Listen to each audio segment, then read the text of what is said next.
Siete a Varsavia, magari avete già visto i monumenti e cercate qualcosa di diverso da vedere? Oggi vi mostriamo alcune attrazioni più recenti. Dal centro prendiamo il tram numero 4 per arrivare in 15 minuti al Palazzo della Cultura e della Scienza. È un grattacielo imponente, dal gusto discutibile, ma secondo noi piacente, situato nella prima periferia di Varsavia. Finito di costruire nel 1955, ha i tipici lineamenti di un grattacielo sovietico degli anni 50. Fu progettato infatti dall'architetto russo Lev Rudnev.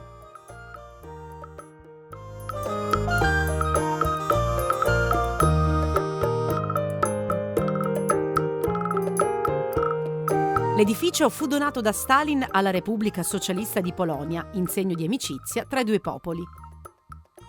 Oggi il palazzo viene utilizzato come spazio per uffici ed esibizioni. È possibile visitare una parte degli interni e la torre di osservazione. Camminiamo insieme per gli spettrali corridoi interni. Osserviamo le decorazioni su pavimenti e soffitti, le colonne squadrate.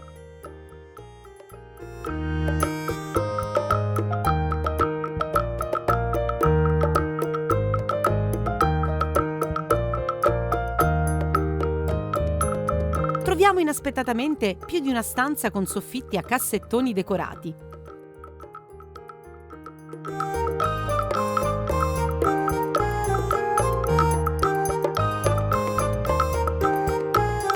Notevoli parquet intarsiati e i lampadari che decorano gli ampi corridoi vuoti.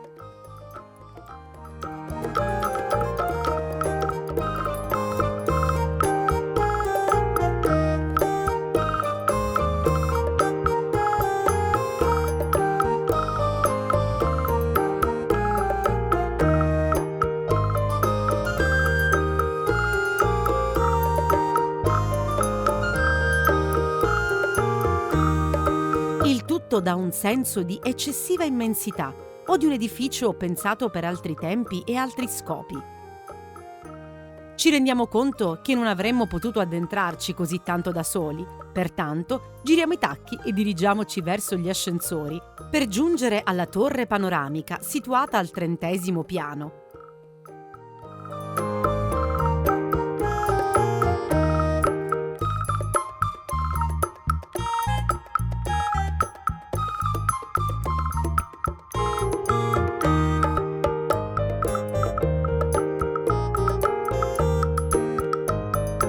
Dall'altezza di 114 metri ammiriamo il panorama di Varsavia antica, tra cui spicca la Basilica di San Giovanni, di cui abbiamo parlato nel nostro altro video su Varsavia.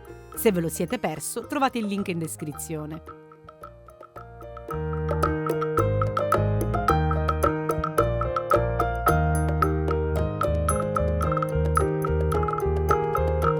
Facciamo un bel giro attorno alla terrazza panoramica e possiamo dirci soddisfatti della nostra visita al Palazzo della Cultura e della Scienza.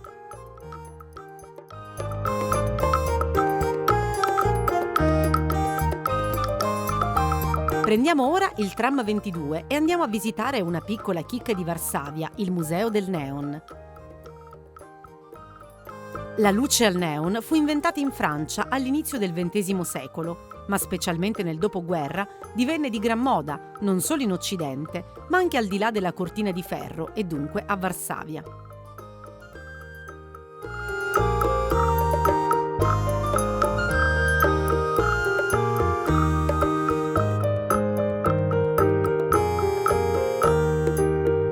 Il popolo polacco negli ultimi anni ha riscoperto le insegne al neon come vera e propria forma d'arte. Questo fantastico museo espone diverse luci pubblicitarie polacche del dopoguerra.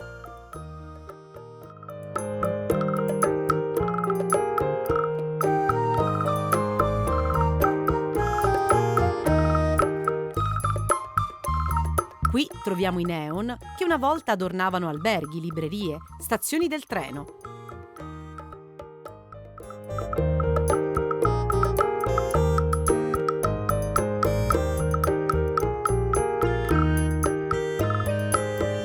Dopo esserci fatti ipnotizzare dai lumi colorati, prendiamo un altro tram e andiamo al Museo della Rivolta di Varsavia. Il museo è una drammatica mostra dell'insurrezione che ebbe luogo a Varsavia nel 1944 da parte della resistenza polacca contro l'occupazione tedesca.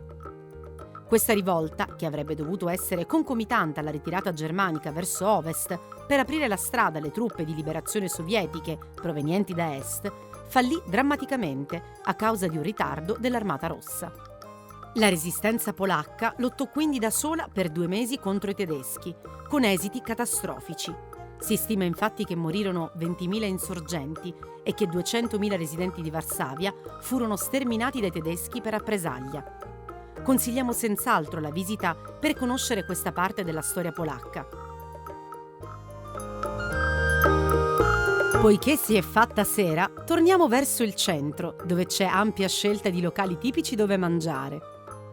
Raccomandiamo di provare la cucina locale. Potete qui ammirare un borscht, cioè la tipica zuppa di barbabietole, delle succulente salsicce con krauti e l'ottimo goulash in crosta di pane. Segui il canale per il prossimo video su Varsavia. A presto!